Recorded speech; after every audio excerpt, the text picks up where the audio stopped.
Cross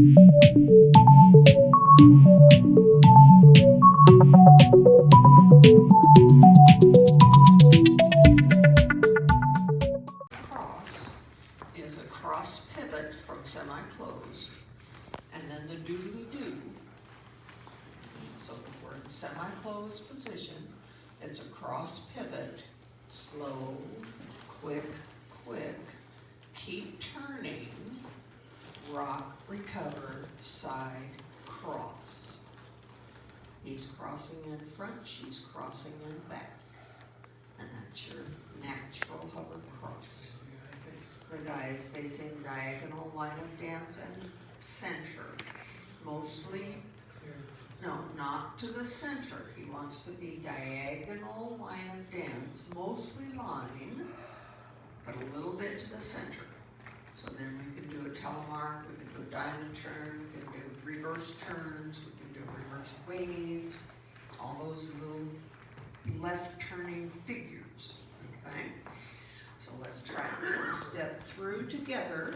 He's coming across and you're pivoting 1, 2 to sidecar. So there's your cross pivot. And then rock, recover, side, cross. Very little movement on that last part, for the ladies especially. The men have a little bit more because he's moving from over here to over here.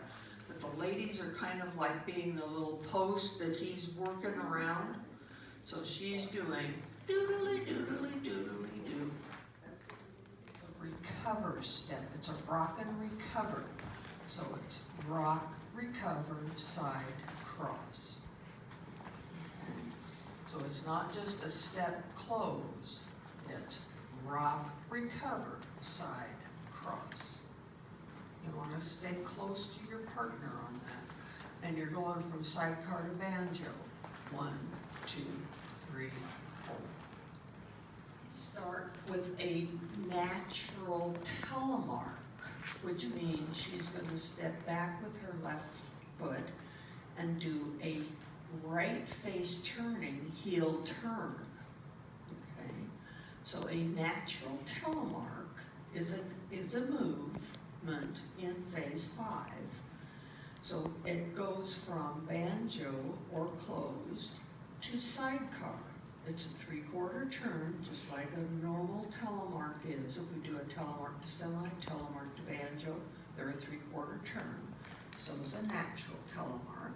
So she's going to step back with her left foot, turning 3/4. Natural right face turning, so you're going to start your turn early. That's going to give her just a little bit of an edge to get around because it's a long ways around for her.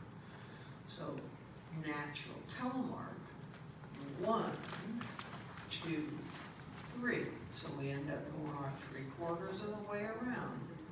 And then we're going to finish it with our continue the rotation, doodly doodly doodly doo. And that's your natural hover cross from banjo. So from banjo position, natural hover cross, trailing foot free, is slow, quick, quick, quick, quick, quick, quick. Right foot forward, right lunge. Okay, so when you do a right lunge, it means you're using your right foot to do a lunge with. Not meaning you're not lunging to the right. Okay? You're using your right foot to do a forward lunge for the man, back for the ladies. Okay? Weave is the name of the figure. Check and weave. Starts with a trailing foot free, closed position, usually diagonal reverse line and center is a normal starting position. It doesn't have to be, but this is the standard. The check portion is, the measure is check back right where he is, so he's checking or rocking back, recover, and as he takes the next back step, before he takes that step, he's gonna rotate just a hair to the left as he takes that step back. And as he takes that step back, he's going to transfer his weight over there and let the lady slide into a banjo position or be able to get to banjo position when she takes her next step. Okay, so he's facing diagonal reverse and center, the check portion, check, recover, back. And now he's facing, he took that back step, his diagonal line and center. So now he's facing kind of diagonal reverse line and wall. And now we're gonna do the weave portion of the check and weave, which is the last 4 steps of a promenade weave. 1, 2, 3, 4.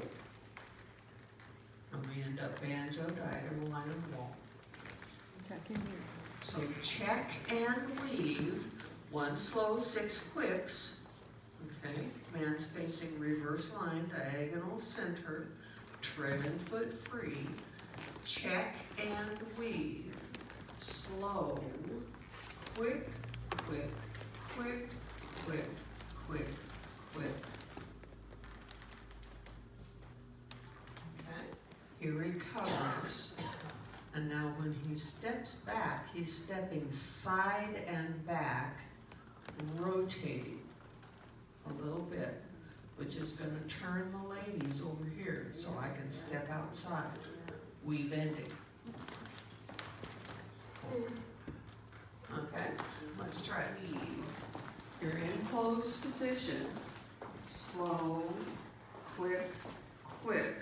So when he takes that last step over here, he's stepping to the side and back with a little bit of he's leading with his elbow, which is putting me into a banjo position.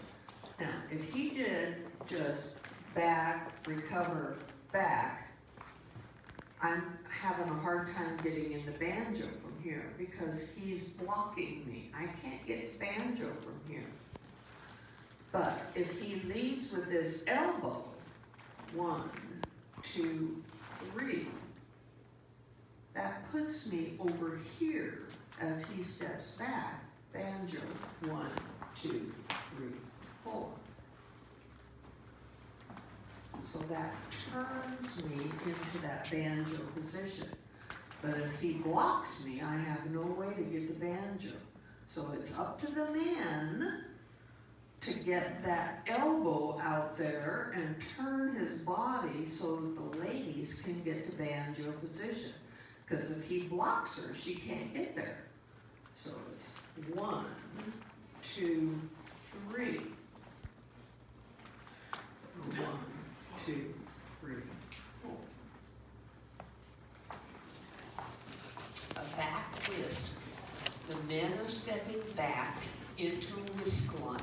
So if we were to do a normal, and he would step forward, he would basically take another forward step slightly to the side, but mostly forward, and lock or hook and back into your whisk line. So that's your regular whisk.